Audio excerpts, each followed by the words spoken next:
All right, well, it's 11:06, I think, so I'm a little bit late on the start. If anyone was here and anxious to get started at 11, my apologies, but we know that's not the case.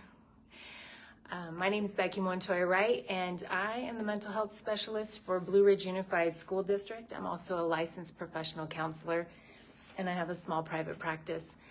We've been doing these parenting classes in conjunction with Nexus Coalition through a grant that I'm helping them do that's called Not All Wounds Are Visible, Educating on Mental Health. And that grant is made possible from Blue Cross Blue Shield. So shout out to Blue Cross Blue Shield. Shout out to Nexus Coalition. As always, little disclaimer that we have some really great information to share today. But absolutely, it is not a statement on my abilities personally to always parent in the perfect way. And so hopefully we can give each other some grace as we strive to incorporate some of these strategies, but recognize we're humans too. We're having a human experience, and that means we're going to have some hiccups along the way. A couple of books that I want to reference. And by the way, I think I figured out how to flip the screen and mirror it. So I believe you can actually read my posters and that they're not mirrored for you. So a little shout out to myself because I didn't have to print this backward in order to see it. I figured out how to do it in the app. The books that we use for this curriculum, these classes, The Whole Brain Child. This is by Daniel Siegel and Tina Payne Bryson. Fabulous book. Wish I'd read it when I actually had little kids. Super great. Encourage people to read this. It also has same book, same authors also have a workbook. They're geared, both the book and the workbook are geared a little bit more towards the younger child. So much applicability for young people, for adolescents as well. So it's a good win. I encourage you to check those out. And another very research-based, brain-based, neuroscience-based book, The Teenage Brain. This one is written by Amy Ellis Nutt, and you'll be fascinated when you understand what's going on in your teenager's brain. And it'll also help explain maybe your teenage years, junior high especially. So today I want to review in our first class, and I do have notes that I'm looking at. So when I look down, checking my notes, and it's picture retake day at our school. So hopefully I don't get interrupted by the intercom, but I might. Our first class, we talked about how the teenage brain, and it really did come from the research in this book, the teenage brain is operating from a suboptimal choice behavior format. So that, I think that's a great way to put it. The teenage brain is operating from suboptimal choice behavior. It is driven, not entirely, but it is driven in a huge way by the hunt for the feel-goods. Hunting for the feel-goods, hunting for that dopamine. And we learn that those feel-goods can come from really safe, wonderful experiences, but they can also come from dangerous, risky behaviors as well. And so we want to be aware of those things so that we can help young people get those feel-goods when they're learning things that are actually going to help them be successful in life. And then in October, we talked about parenting with the brain in mind. And we did... we talked about the right hemisphere and the left hemisphere, and we each have a tendency to be a little more connected to one or the other. So if you find yourself very goal-oriented, list-oriented, structured, routine, you're probably picking up your life experiences a little more left-brained. That might be where you're dialed in and have some strengths. And for those of you that are a little more nonlinear and focused on emotional connection, more of the right brain. And if we want to be successful in our parenting, we want to bring the right and the left hemisphere together and integrate the brain to parent with an integrated approach. And by doing that, we model brain integration for our children, and they're also going to be a lot more successful if they're bringing the integrated game to how they're approaching life and their decisions. So today I want to take those topics and I want to explore them in relation to these 4 parenting styles. This work was originally done by Baumrind in the 60s, And her work was later added to by Maccoby and Martin in the 80s, and many other people have added their thoughts and insights to these 4 parenting styles, including myself. And I actually put this together from all of these different researchers' information in a way that I feel is really helpful in talking about these 4 parenting styles. So I'm going to stand up now. I've been kind of doing a little squat there. And I'm going to review these, and I really hope, super hope, that this is not flipped on your screen so that you can actually see what I'm talking about. So you see that we have these 4 quadrants, and the 4 quadrants are separated by a horizontal line that represents the expectations that we have. On this side, we've got high expectations. On this side's more minimal expectations. This side would be the strengths of somebody who's really dialing in that left brain. And this side would be someone who isn't as attuned to their left brain thinking and functioning. And then vertically, we have highly responsive, and this is in relation to emotional connection. So highly responsive, strong emotional connection, minimally responsive, a low emotional connection. So again, strong right brain, and maybe a little bit lower in the right brain connection.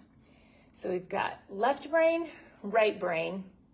We've got expectations, logic and reason, and we've got responsiveness and emotional connection. Our goal is going to be to hit the high side of emotional connection, highly responsive, along with high expectations, strong logic and reasoning. This is our ideal space to be. It's called the authoritative parenting style. And we talked last time about this idea of connecting and redirecting.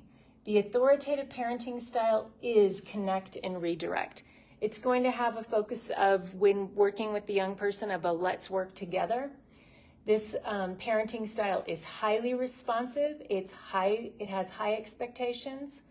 The emotional connection and right brain is dialed in, along with the logic and reasoning of the left brain. So all kinds of stuff dialed in here. Authoritative parenting, this is where we see successful outcomes with young people, but ultimately what we're trying to achieve, because what we individually have charge over isn't how our kids turn out exactly. We have all kinds of opportunities to model for them and to give them potential growth experiences, but who we have charge over, us. And so this authoritative parenting style helps us develop better versions of ourselves and gives the young people we have influence over the opportunity to be seen and heard with high expectations, reasonable consequences, a space to be autonomous, but also to be accountable. Wonderful place to be for a parent. And something that, for me personally, I tend to be left-brained. That's my focus in everything I do. I'm a left-brainer. So when I know that I have that I'm on this side of the arrow, then I recognize I want to aim for this, but that when I slip, I'm probably going to look more like this. And so that's a good little heads up of where we might find ourselves slipping. This other quadrant is called permissive parenting. This parenting style does have a strong connection with the young people, but more of a tendency to give in. The approach might feel like whatever you want. They are highly responsive, but they have minimal expectations. Their emotional connection with the right brain is pretty strong, but logic and reasoning in the left brain is a little bit weaker. This parenting style will tend to avoid confrontation, be indulgent, have few rules, very accepting and lenient, and non-directive. So again, they're highly responsive on the emotional connection, but minimal expectations. So that's our permissive parenting style.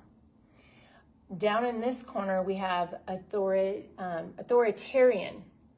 Spelled it wrong. Authoritarian. So this category is authoritative. Down here we have authoritarian parenting style. And this is going to have more of a command and demand approach. This emphasis is going to focus with the because I said so. They're not responsive emotionally. They're on the low side of responsiveness, but high expectations. High expectations, strong logic and reasoning, very strong on the left brain, but low on the right brain. This approach is going to feel little warmth. It's going to have an autocratic feeling. It's power over instead of power with. And everything is going to be structured,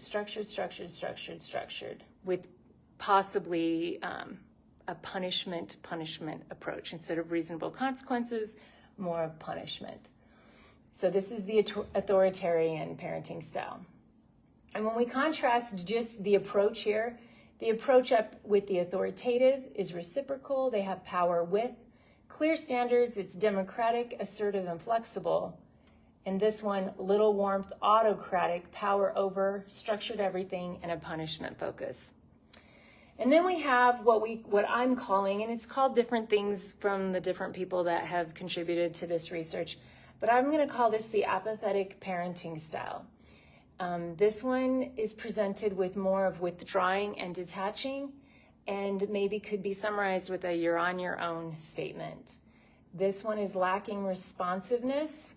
It's lacking expectation, so responsiveness and expectations are on the low side. The emotional connection of the right brain is low, and the logic and reasoning is low. The approach for this particular parenting style is usually going to come from the basis that that parent is dealing personally with some challenges, and that is consuming the focus of their energy available. So that could be financial challenges, it could be mental health or physical health challenges. Something is competing with their ability to parent at that time. They don't have a lot of time to commit to the parenting, so there's some absenteeism, and they're either unable or unwilling to participate in their young person's experience. So when we take all of this into account in the things that we've learned about the teenage brain, what we've learned about the value of parenting with an integrated brain, the right and the left hemisphere, this is what we're aiming for, folks. The connect and redirect. Let's work together.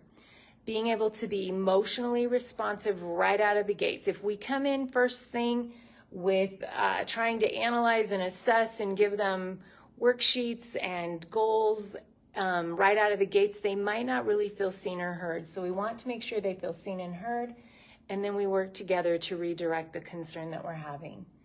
And this gives us opportunity to be reciprocal, to share the power with the young person that we're supporting, to offer clear standards, have more of a democratic process, be assertive and also flexible. And so that's the main point that I wanted to share today in this third parenting class. Some of you might look at this and go, oh, this is where I'm at, or maybe this is where I'm at. And some of you maybe aren't even able to identify your parenting style, but just based off of this discussion. And that is all okay. And truthfully, it's okay if we're in any one of these corners. Hopefully we have other people in our lives that are helping to, it takes a community.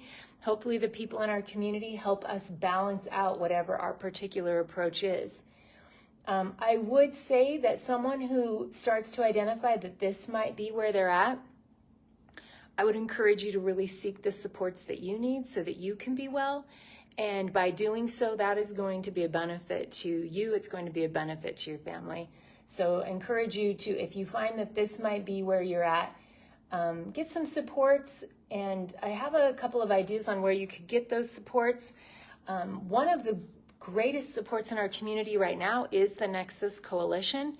If you go to nexuscoalition.org, and Nexus is spelled N-E-X-U-S, so nexuscoalition.org, they have so many supports for parents in our community, including free parenting classes that are available via Zoom or in person. They have so many helpful things that you might be able to take advantage of. So give them, check them out and see what you might be able to find there.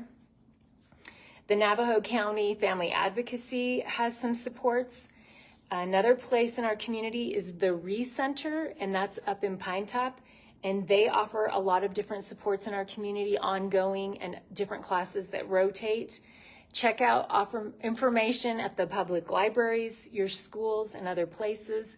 There are resources. The state of Arizona has the phone number 211 that can be called if you're looking for some assistance and supports in anything. What's tricky, like most states, those supports are a little bit more solid for people who live in the bigger counties and the bigger cities. But give it a call anyway and find out if they're able to plug you in with some resources a little closer by.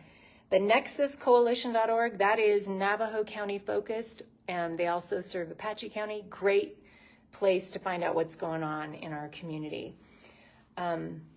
So those were my thoughts for today. This is part of Not All Wounds Are Visible, Educating on Mental Health. It's a grant that's been made possible from Arizona, Blue Shield Blue Cross Arizona Foundation. We really appreciate them, and try to get those support numbers out to people. If they're experiencing a mental health crisis, they can dial 988. And if they are concerned about a medical or overdose situation, dial 911.